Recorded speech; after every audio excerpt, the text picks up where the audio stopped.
अगर आप नीट में फेल हो गए हो और सिर्फ एक ही सवाल आपके दिमाग में घूम रहा है कि ड्रॉप लूं या आगे बढ़ जाऊं, सो ये वीडियो आपके लिए है। इस वीडियो में ना कोई मोटिवेशन ना कोई ड्रामा, सिर्फ सच। क्योंकि एक गलत ड्रॉप आपके 2 साल खा जाते हैं। सबसे पहली है कि हर साल 20 लाख बच्चे नीट एग्जाम में बैठते हैं और उसमें से सिर्फ ड्रॉप लेने वालों में से सिर्फ 5 to 7% बच्चे ही एक्चुअली इंप्रूव कर पाते हैं। बाकी सभी बच्चे सेम मिस्टेक, सेम सिलेबस और सेम रिग्रेट। आप ड्रॉप मत लो अगर आपके पिछले साल नीट में 400 से कम नंबर थे, क्योंकि अगर आपका बेसिक क्लियर नहीं है सो ड्रॉप लेना हाई रिस्क। क्योंकि एक साल में सिलेबस सीखना और मास्टर करना दोनों मुश्किल होता है। दूसरा रीज़न आप ड्रॉप मत लो अगर आपकी पिछले साल कंसिस्टेंसी ज़ीरो थी, कभी 10 घंटे लगातार पढ़ रहे हो या फिर एकदम से 10 दिन का ब्रेक। क्योंकि ड्रॉप डिसिप्लिन मांगता है, मोटिवेशन नहीं, और नीट भी डिसिप्लिन और कंसिस्टेंसी से ही क्लियर होता है। तीसरा रीज़न, अगर आप ड्रॉप सिर्फ प्रेशर में ले रहे हो, पेरेंट्स का प्रेशर है या फिर आपके रिलेटिव्स आपको कंपेयर करते हैं कि उसका नीट हो गया है, तुम्हारा अब तक नहीं हुआ है, सो इस चक्कर में अगर आप ड्रॉप ले रहे हो और खुद का कोई प्लान नहीं है सो मत लो। क्योंकि ऐसे करने से आप मेंटली बहुत वीक हो सकते हो और मेंटली आप बहुत बीमार हो सकते हो। फोर्थ रीज़न, ड्रॉप मत लो अगर आप अपनी मिस्टेक्स को आइडेंटिफाई नहीं करते हो। बस ये बोल दिया कि पेपर हार्ड था, मेरा लक नहीं था इसलिए नहीं हुआ, ये सारा डिसेप्शन है। अब हम बात करते हैं ड्रॉप लेने के बारे में।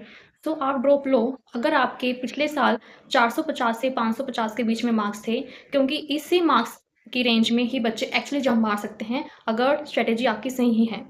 दूसरा रीज़न, अगर आपका सिलेबस 70 to 80% पूरा हो गया है सो ड्रॉप लो, क्योंकि अब एक साल बस आपको अपने टेस्ट, आपको बस अपनी एक्यूरेसी पे ध्यान देना है, रिवीजन पे ध्यान देना है। सो इससे आपका ईजिली नीट क्रैक हो जाएगा।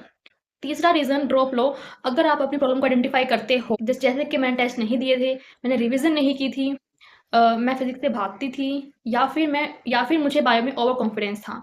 अगर आप अपनी अच्छे से प्रॉब्लम पहचान पा रहे हो सो सोल्यूशन भी आपको मिल जाएगा। फोर्थ रीज़न, आप ड्रॉप ले सकते हो अगर आप मेंटली स्ट्रॉन्ग हो।